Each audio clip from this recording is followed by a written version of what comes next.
Ruskin Bond is considered as one of the greatest Indian authors of the English language. Born in Kasauli, India, he moved to Dehradun after his parents died when he was 8. He was raised by his grandparents. His most loved experiences, his father's nurturing affection, his motherly ayah had a deep impact on his life and themes of his writings. After completing his schooling at Shimla, Bond went to England for further education. It was there that he completed and published his first novel, The Room on the Roof, which won him the John Llewellyn Rhys Memorial Prize, 1957. His diverse literary style includes short stories, novels, essays, poems, travelogues and articles in newspapers and magazines. Ruskin Bond has been honored by a number of awards, including the Sahitya Akademi Award 1992, Padma Shri 1991, and Padma Bhushan 2014. His most renowned works include Our Trees Still Grow in Dehra, Time Stops at Shamli, The Night Train at Deoli, The Adventures of Rusty, The Blue Umbrella, and A Flight of Pigeons.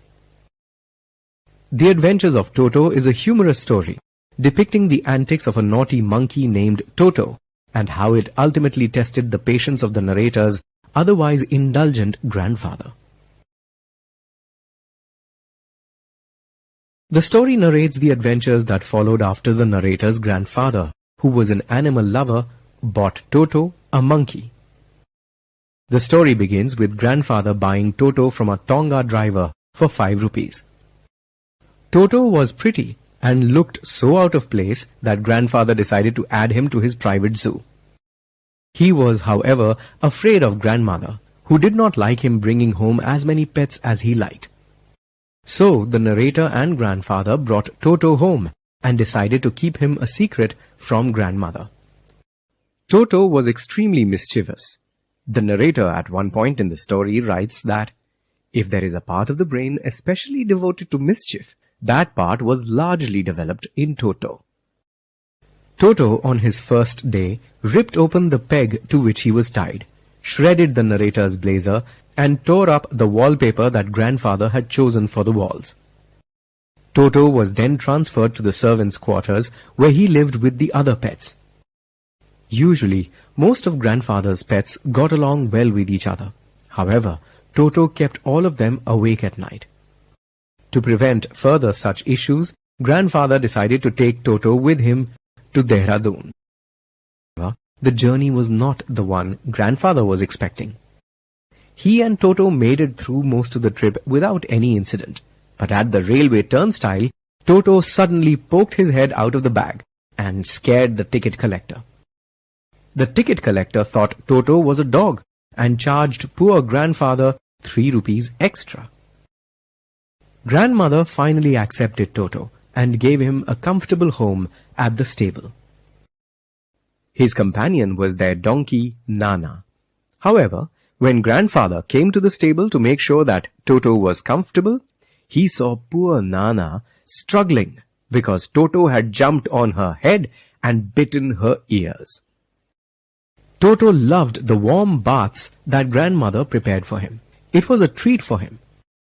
He would expertly check the temperature of the water and then enter the bath 1 foot at a time. Then he would soak and soap himself. Once he almost boiled himself because he did not realize that the kettle was still on the fire.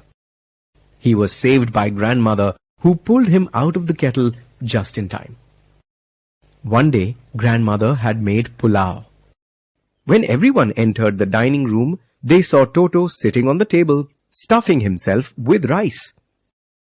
He threw a plate at grandmother, who had screamed at him. He also threw a glass of water at one of the narrator's aunts. Then Toto jumped out the window with the dish of pulao. He climbed all the way up the jackfruit tree and ate all the rice, while everyone watched. Finally, to take revenge on grandmother, who had screamed at him, he threw the dish down the tree and laughed when it broke into pieces. This incident made everyone, especially grandfather, realize that they could not keep Toto for long. He was becoming very expensive for them to keep because he kept destroying things. They could not keep replacing them all the time.